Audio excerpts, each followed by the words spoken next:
আল্লাহ পাক রব্বুল আলামিন তার বান্দা বান্দীদিগকে সঠিক রাস্তায় পরিচালনা করবার জন্য যুগে যুগে যুগে যুগে নবী রাসূল পয়গম্বর আলাইহিমুস সালাম দিগকে পথ প্রদর্শক হিসাবে প্রেরণ করলেন। এমন এক যুগ নবী ঈসা রুহুল্লাহ, যার যুগে একজন ধোপা ছিল, হয়তো ইতিপূর্বেও শোনা থাকলেও থাকতে পারে। ধোপার কাজে তারা খুবই তাদের এলাকার মানুষগুলো অসন্তুষ্ট।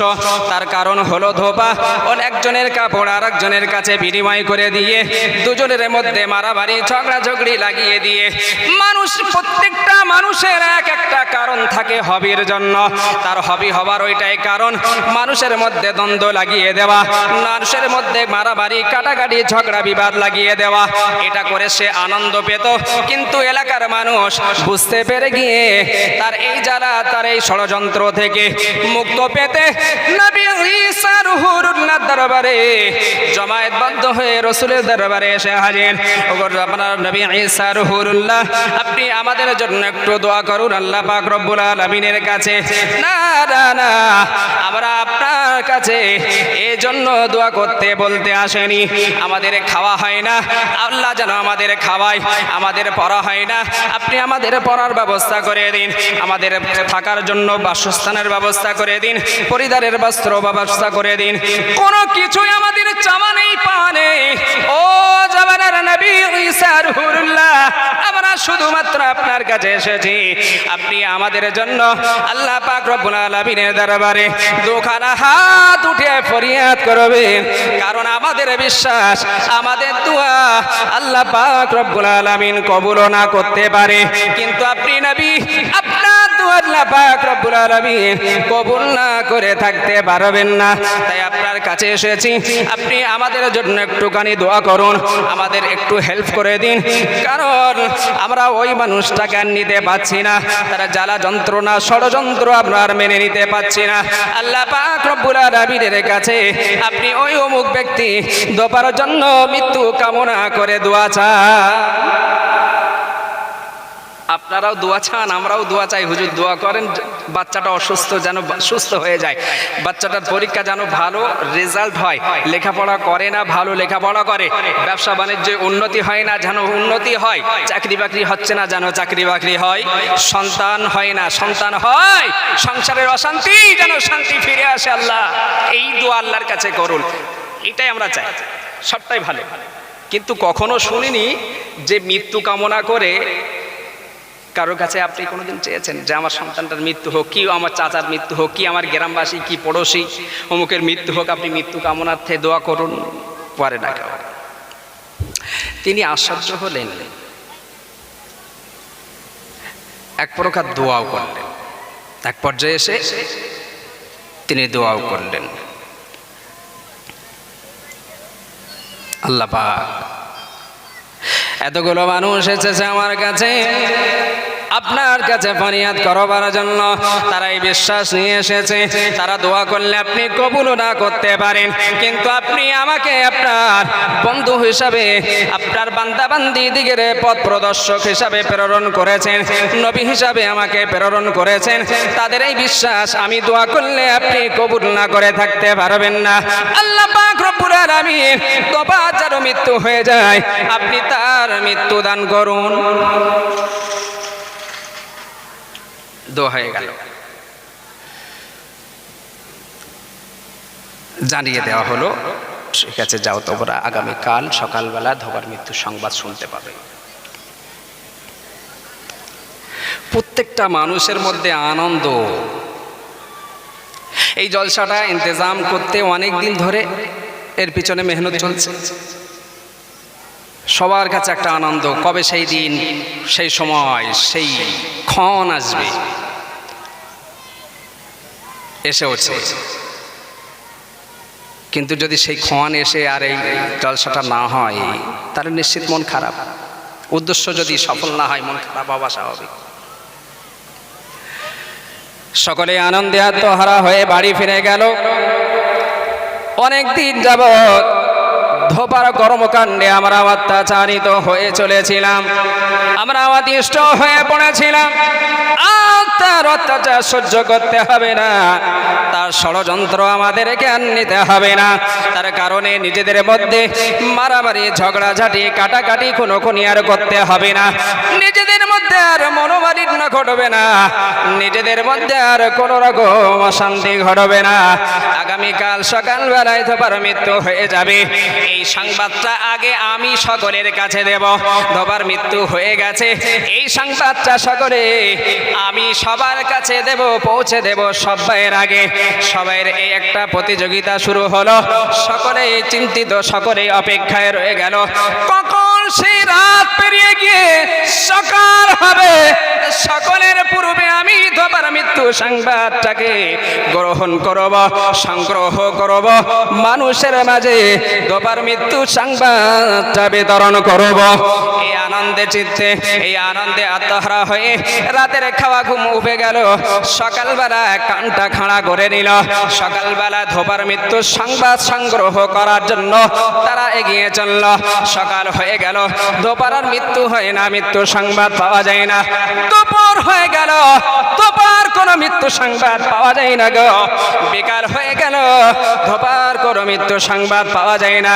মানুষের মধ্যে গুঞ্জন শুরু হয়ে গেল, আমাদের দোয়া তো আল্লাহ কবুল নাও করতে পারেন, এটা বিশ্বাস ছিল। কিন্তু আল্লাহ নবী দোয়া আল্লাহ কবুল না করে থাকতে পারবেন না, এটা আমাদেরও বিশ্বাস ছিল। কিন্তু কি কোথাও আল্লাহ পাক রব্বুল আলামিন নবী ঈসার দোয়াটা কবুল করলেন না। যদি কবুল করে থাকতেন, তিনি জানিয়ে দিলেন আগামীকাল সকালবেলায় ধোপার মৃত্যু হয়ে যাবে, ধোপার মৃত্যু সংবাদ তোমরা শুনতে পাবে।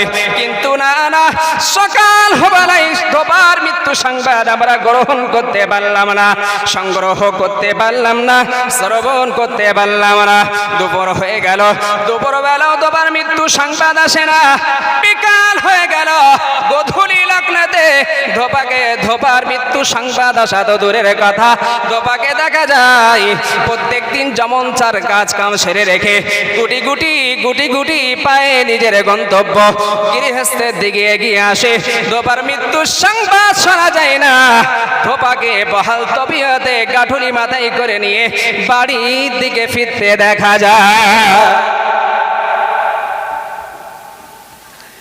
যে ধোপার মৃত্যু হবে সে ধোপার তো মৃত্যু হলো না। সকাল হলো, দুপুর হলো, বিকাল হলো, গোধূলি লগ্নে সশরীরে বহাল তবিয়তে ফিরে আসছে, তাহলে নিশ্চিত এসা রুহুল্লাহ দোয়া, নবীর দোয়া কবুল হয়নি। এই সংবাদ গুঞ্জন নবীর দরবারে পৌঁছে গেছে। আপনি দোয়া করেছিলেন, বলেছিলেন ধোপার মৃত্যু সংবাদ অমুক সময় মৃত্যু হবে, কিন্তু মৃত্যু হওয়া তো দূরের কথা, ধোপা প্রত্যেক দিনের মতোই আজ বহাল তবিয়তে সশরীরে বাড়িতে ফিরছে, বরং অন্য দিনের তুলনায় আজ খুব ভালো তবিয়ত, খুশি মন রয়েছে, তাই নাকি? ডাকো তাকে, ডাকা হলো, তাকে ডাকা হলো। ঈসা রুহুল্লাহ দরবারে ধোপা এসে গাঠুলি মাথায় দিয়ে, হুজুর আপনি আমাকে ডেকেছেন? ডেকেছি। কেন? নবী ঈসা রুহুল্লাহ জিজ্ঞাসা করছেন, তুমি আজ কোন এমন ভালো কাজ করেছো, কোন আমাল করেছো যার কারণে তুমি এখনো সুস্থ সবলে বহাল তবিয়তে সশরীরে দাঁড়িয়ে রয়েছো? কেমন কাজ করেছো? হুজুর আজ আমার জীবনের প্রথম ভালো কাজ, একজন অসহায় ক্ষুধার্ত ফকির, আমি দৈনন্দিন সকালবেলায় বাড়ি থেকে বার হই আমার কাজে যাওয়ার জন্য। আমি ঠিক সেই মতো কাজে যাচ্ছিলাম, পথে একজন ফকির সাহেবকে দেখলাম ক্ষুধার্ত অবস্থাতে চিৎকার দিয়ে বলছে, কেউ এমন আছে আমি ক্ষুধার্ত, না খেয়ে রয়েছি, অনাহারে রয়েছি, ক্ষুধার যন্ত্রণায় কাতর, কেউ আমাকে কিছু খাদ্য দিয়ে সহযোগিতা করো, সাহায্য করো, কেউ কেমন আল্লাহর বান্দা আছো আমাকে সাহায্য করবে? হুজুর আমি প্রত্যেক দিনের মতো তিন খানা শুকনো রুটি সারা দিনে কাজের মধ্যে আমি ধোপা আমার ক্ষুধা নিবারণ করার জন্য 3 খানা শুকনো রুটি আমার কাঠুলির সঙ্গে আমি নিয়ে যাই। শুকনো রুটি 3টে, টাকা না পয়সা না বিরাট হালুয়া পোলাওয়া না কিচ্ছু না। হুজুর ফকির সাহেব চিৎকার দিয়ে বলতে থাকে, অনাহারে ক্ষুধার্ত অবস্থাতে আছি, এমন কেউ আল্লাহর বান্দা আছে কি হালাল রুজি থেকে আমাকে কিছু খাদ্য দান করবে? আমি সেই খাদ্য গ্রহণ করে আমি আমার ক্ষুধার জ্বালা নিবারণ করব, আমার ক্ষুধার যন্ত্রণা কাতর থেকে আমি একটু নিষ্ক্রিয় হব, আমি একটু ভালো হব, সুস্থ হব। আমি তার কাতরানো এই চিৎকারটাকে আর সহ্য করতে পারলাম না। হুজুর আমার মনে তা হলো, আমার মনে মায়া হলো, আমার গাঠুলিতে থাকা সারাদিনের ক্ষুধা নিবারণ করা শুকনো 3 খানা রুটি থেকে আমি ওই ফকির সাহেবকে একটা রুটি দান করে দিলাম। ফকির সাহেব রুটিটাকে ভক্ষণ করে নিয়ে আল্লাহ দরবারে ফরিয়াদ করে বলে, আল্লাহ গফরাল্লাহু লাকা মা তাকদ্দামা মিন যামবিকা ওয়া তাহহারা কলবাক। গফরাল্লাহু লাকা মা তাকদ্দামা মিন যামবিক ওয়া তাহহারা কলবাক। হুজুর আমি দিলাম মাত্র একটা শুকনা রুটি,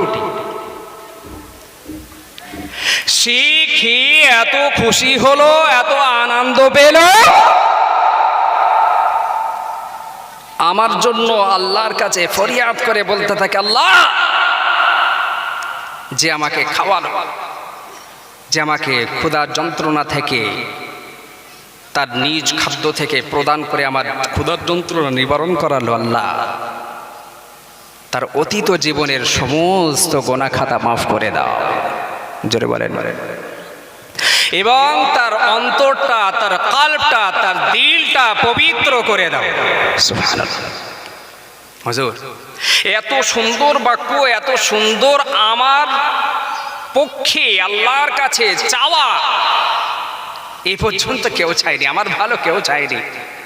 আসলে সে তো ভালো কাজ কোনোদিন করিনি, আজ প্রথম ভালো কাজ করছে।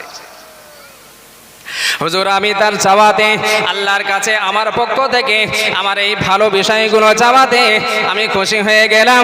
আমার কাছে থাকা অবশিষ্ট 2 খানা রুটি ছিল, তার থেকে খুশি হয়ে আমি আর একটি রুটি তাকে দান করে দিলাম। ও জামানার নবী ঈসা রুহুল্লাহ আমার রুটিটা খেয়ে দ্বিতীয় রুটিটা ভক্ষণ করে ক্ষুধার জ্বালা যন্ত্রণা আর একটুখানি নিবারণ করে আল্লাহ পাক রব্বুল আলামিনের কাছে ফরিয়াদ করে বলে, আল্লাহ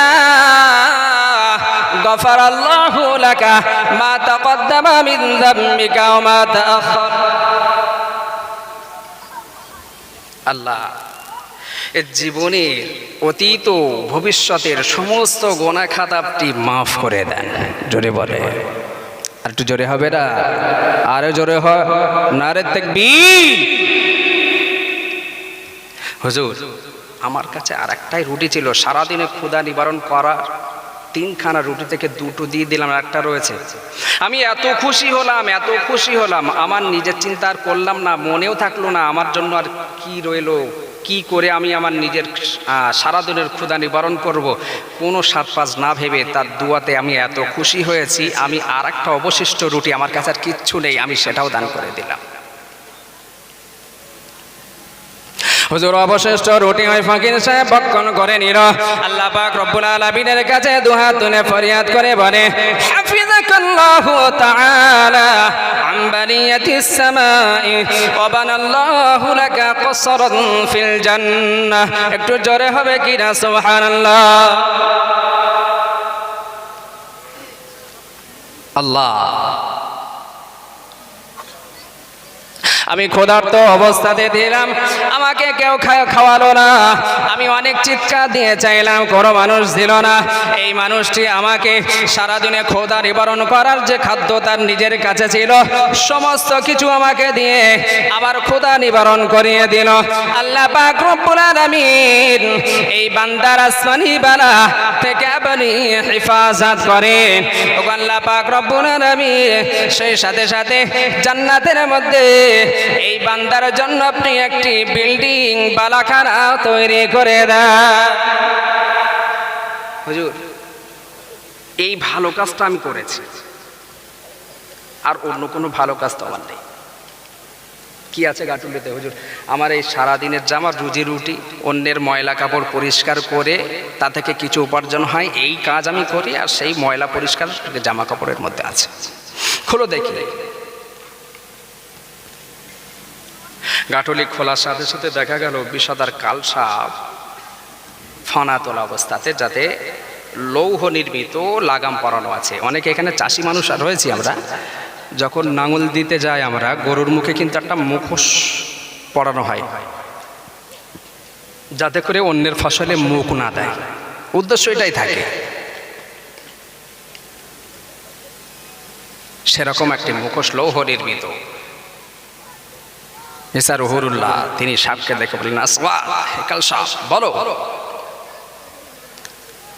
সাপের জবান খুলে গেল, লাব্বাইকা ইয়া রুহুল্লাহ, হুজুর আমি উপস্থিত, আপনি বলুন। কি ব্যাপার, তুমি এখানে? আল্লাহ কি তোমাকে পাঠাননি? অবশ্যই। তাহলে বলো, তোমার মুখে লৌহ নির্মিত মুখোশ কেন?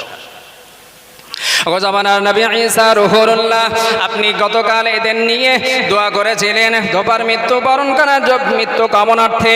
আল্লাহ পাক রব্বুল আলামিন আপনার দোয়াটা কবুল করে নিয়ে আমি কাল সাহেব আমাকে প্রেরণ করা হলো, আমাকে অর্ডার করা হলো। আমি রীতিমতো ধোপার মৃত্যুর জন্য এখানে এসে হাজির হয়ে গেলাম।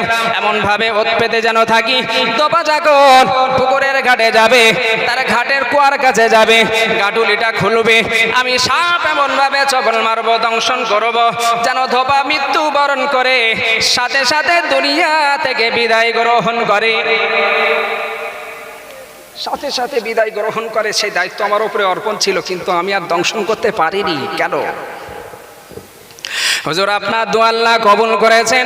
আপনার দোয়া কবুল করে আমি সাপ, আমার দায়িত্ব দেওয়া হলো ধোপাকে দংশন করার জন্য।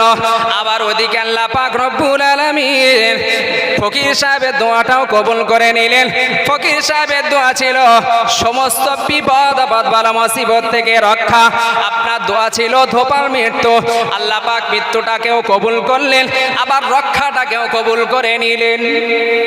ও জামানার নবী ঈসা রুহুল্লাহ, আপনার দোয়া কবুল করে দিয়ে আমি সাপ আমাকে প্রেরণ করলেন, আমি ছবল মারতে যাব।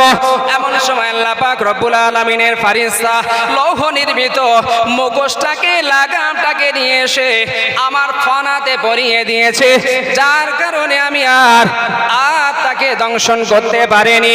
একদিকে যেমন আল্লাহ পাক রব্বুল আলামিন আপনার মৃত্যু কামনার দোয়াটাকে কবুল করে নিয়ে আমি সাপ আমাকে প্রেরণ করলো, অপরদিকে ফকির সাহেবের ওই মানুষটার জন্য সুস্থতা কামনার্থের দোয়াটা আল্লাহ কবুল করে নিয়ে ফেরেশতা মারফত আমি সাপ আমার মুখে, আবার ফনাতে লৌহ নির্মিত মুখোশ লাগাম পরিয়ে দিয়ে আল্লাহ পাক রব্বুল আলামিন তার হায়াত বৃদ্ধি করে দিলে। একটু জোরে হবে না? নারে তাকবীর। তাহলে আমরা আশা করতে পারি আল্লাহ পাক রব্বুল আলামিনের কাছে, কারণ আল্লাহ পাক রব্বুল আলামিন রোগ দেওয়ার মালিক আল্লাহ, শেফা দেওয়ার মালিক আল্লাহ, বিপদ আপদ বালা মুসিবত দেওয়ার মালিক আল্লাহ, আবার তা থেকে উদ্ধার করার মালিক আল্লাহ, হেফাজত করার মালিক আল্লাহ। অন্য কোনো কিছুর ক্ষমতা আছে নাকি? অন্য কোনো কিছুর ক্ষমতা যদি থাকতো তাহলে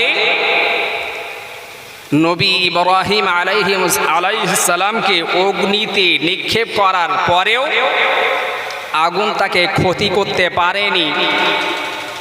যদি আগুনের নিজস্ব কোনো ক্ষমতা থাকতো, পাওয়ার থাকতো, তাহলে নবী ইব্রাহিমকে আগুন পুড়িয়ে সারখার করে দিতে পারত।